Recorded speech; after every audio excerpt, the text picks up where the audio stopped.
आगे बात करते हैं अरुणाचल प्रदेश की, जिसको लेकर चीन अपने विस्तारवादी मानसिकता को लेकर लगातार भारत पर दबाव बनाने की कोशिश करता नजर आ रहा है। आपको बता दें कि उपराष्ट्रपति वेंकैया नायडू बीते 8 से 10 तारीख तक अरुणाचल प्रदेश के 2 दिवसीय दौरे पर थे। इस दौरान उपराष्ट्रपति के दौरे को लेकर चीन ने आपत्ति जताई है। बुधवार को चीन की ओर से आपत्ति जताई गई है और इस दौरे के खिलाफ उसने कहा है कि कभी राज्य को मान्यता नहीं दी है। बता दें, चीन अपनी स्थिति दिखाने के लिए भारतीय नेताओं के अरुणाचल दौरे पर नियमित तौर पर आपत्ति व्यक्त करता रहा है। इससे पहले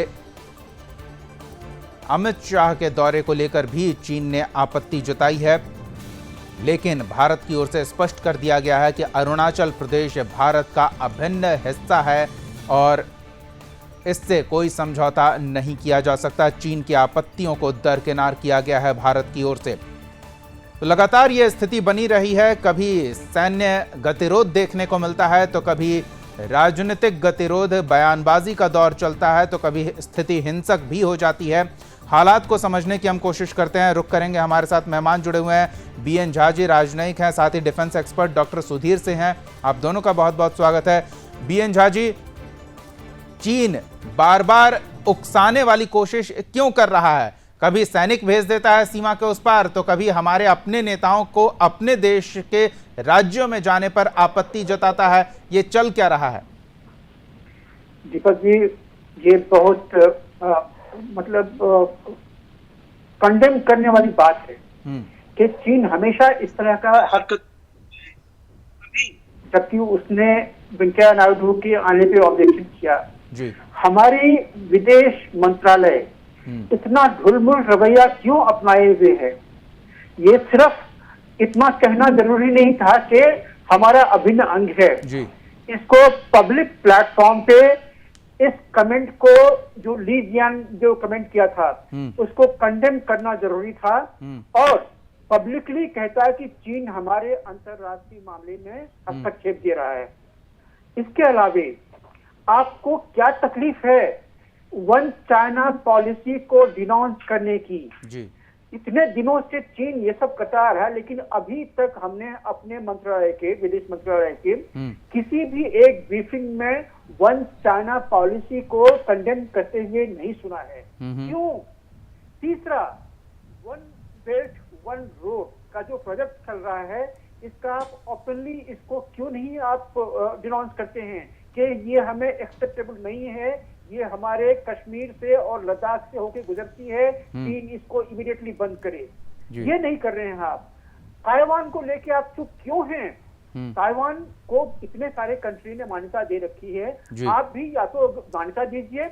बीएन झा जी, आपने कुछ महत्वपूर्ण सवाल खड़े किए हैं। अब चूंकि आप डिप्लोमेट हैं, तो भारत का डिप्लोमेटिक रवैया क्या होगा, ये हम आपसे ही जानना चाहेंगे। किस तरह का रुख भारतीय डिप्लोमेटिक टीम को चीन के प्रति अपनाना चाहिए, ये आपसे ही जानेंगे। लेकिन एक बार डॉक्टर सुधीर सिंह जी के पास चलते हैं और उनसे ये जो टाइमिंग है इसको समझने की कोशिश करते हैं, क्योंकि 12 दौर की वार्ता हो चुकी थी, 13 दौर की वार्ता हुई। इसमें चीन का रवैया एकदम बिगड़ैल देखने को मिला, जो रिपोर्ट सामने आए हैं, और उसके बाद इस तरह का बयान उपराष्ट्रपति के दौरे पर। तो डॉक्टर सुधीर सिंह जी, किस तरह से इस पूरे स्थिति को देखते हैं? आर्मी के साथ 13 दौर की वार्ता और 13वें दौर की वार्ता में चीन का बिगड़ैल रवैया और फिर इस तरह का बयान।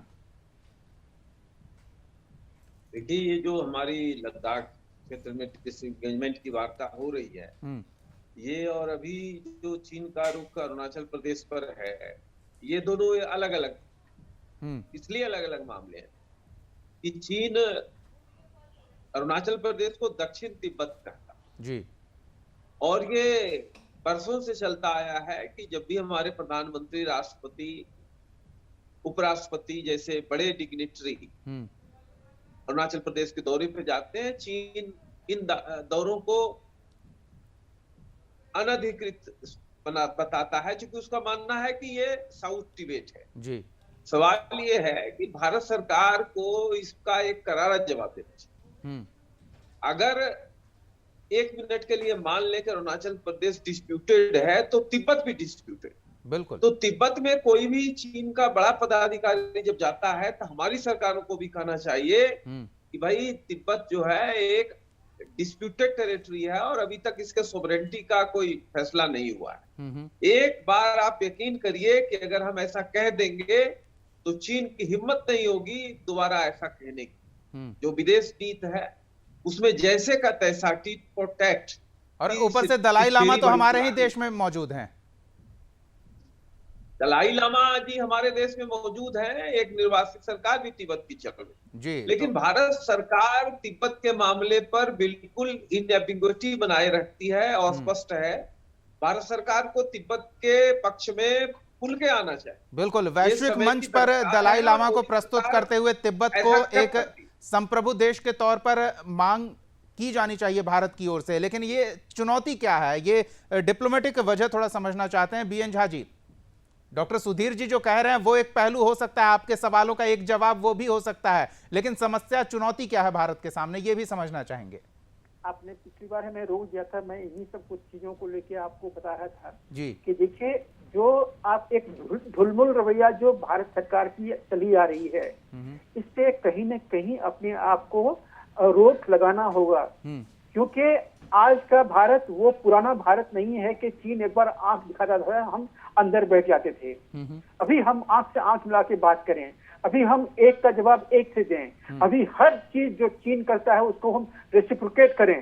तो इसकी जरूरत है और इसी के बारे में मैं कह रहा था कि जैसे ताइवान है, देखिए चीन आपको उकसाने की कोशिश कर रहा है एवरी नाउ एंड देन, चाहे वो ईस्ट लद्दाख हो, चाहे गलवान हो, चाहे अरुणाचल हो या कहीं और हो, हर जगह आपको उकसाने की कोशिश कर रहा है। आप कब तक ऐसे बैठिएगा? ये सारा डिप्लोमेटिक ऑफेंसिव चीन माउंट कर रहा है और इसीलिए भारत को डिप्लोमेटिक आंसर देने की जरूरत है। और वो डिप्लोमेटिक आंसर क्या है? आंसर है कि मैं अभी बता रहा था आपकी बात ताइवान की आप एम्बेसी खोलिए न्यू दिल्ली में, देखिए चीन का क्या हाल होता है। तिब्बत को डिस्प्यूटेड डिक्लेयर कीजिए और वहां की जो इजराइल सरकार है जो हमारी धरती पे है, बेनपा त्सेरिंग अभी उनके प्रेसिडेंट हैं, उनको रिकॉग्नाइज कीजिए। उइगर मुसलमान को जो जिनजियांग है उसको भी आप डिस्प्यूटेड क्षेत्र डिक्लेयर कीजिए और उइगर को एथनिक वहां पे मानिए।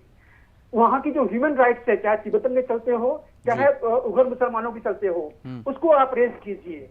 भूटान का कुछ जमीन वो भी अभी चीन हड़प रहा है, वो उसके एक जो बहुत बड़ा एरिया है जो उसको कह रहा है कि ये मेरा डिस्प्यूटेड एरिया है। इसी तरह से साउथ चाइना सी का जो कंटेम्प्ट है आईसीजे में, उसको रेज कीजिए। ह्यूमन राइट्स की जो स्पेशल इशू है उसको रेज कीजिए। इंटरनेशनल इन्वेस्टिगेशन ह्यूमन राइट्स में जाना जरूरी है। तो ये सारी चीजें आपको ऑफेंसिव माउंट करना होगी। बीएन झा जी, हो क्यों नहीं रहा है? क्योंकि एक धरना चला आ रहा अभी मतलब दशकों से कि हम चीन के बारे में कुछ बोलते नहीं हैं। अभी भी हम जानते हैं कि चीन जो है वो हमारा पड़ोसी है, उसको हम पड़ोसी के जैसे ट्रीट करते हैं और बीच में संबंध अच्छा भी हुआ था। लेकिन अगर चीन मानने के लिए तैयार नहीं है तो टिट फॉर टैट, जो जिसकी जैसी मानसिक स्थिति हो उसको उसी तरह से जवाब दीजिए। डॉक्टर जयशंकर को इसकी जो रिव्यू है वो पॉलिसी रिव्यू करनी ही पड़ेगी। तो ये पॉलिसी रिव्यू का समय है, लेकिन ये राजनयिक विषय है, क्या मजबूरी है, ये एक बड़ा चिंता का विषय है। बीएन झा जी ने इस पर अपनी बातें रखी है। डॉक्टर सुधीर के पास चलते हैं। सुधीर जी, हमने एलएसी के आसपास ब्रह्मोस तैनात किया, अपाचे तैनात किया, नजदीकी एयरफील्ड्स पर हमने राफेल तक लगा दिया है, लेकिन क्या इतना पर्याप्त है? क्योंकि लगता नहीं कि कुछ असर हो रहा है इन सब का। ये चीन भारत के साथ जो एक तनातनी का माहौल है वो अभी चलेगा। इसके कई एक कारण है। आप ये समझिए कि कोरोना कालखंड के मध्य में चीन लद्दाख क्षेत्र में उकसाने वाली कार्रवाई में उतर आया। 17 महीने हो गए, अभी वो जारी है जी अपने कमोवेश तरीके में। इसके कारण क्या? अमेरिका के साथ हमारी गहराती दोस्ती दुनिया के मानस, क्योंकि चीन मानता करेगा और भारत को मुख्य बाधक के तौर पर देखता है, तो भारत को इस तरह की कार्रवाई से वो एक चेतावनी देता है कि आप अमेरिका के बहुत करीब न जाइए, आपकी औकात हमारे सामने बहुत कम है। और भारत ने जिस तरह से डिप्लोमेटिकली और मिलिटरली चाइना का मुकाबला किया, इससे चीन हतप्रभ है और बहुत ही संकट में। तो एक और झटका दिए जाने का समय लगता है आ गया है, ये हमारे मेहमान भी मान रहे हैं। बहुत बहुत धन्यवाद बीएन झा जी और डॉक्टर सुधीर सिंह जी।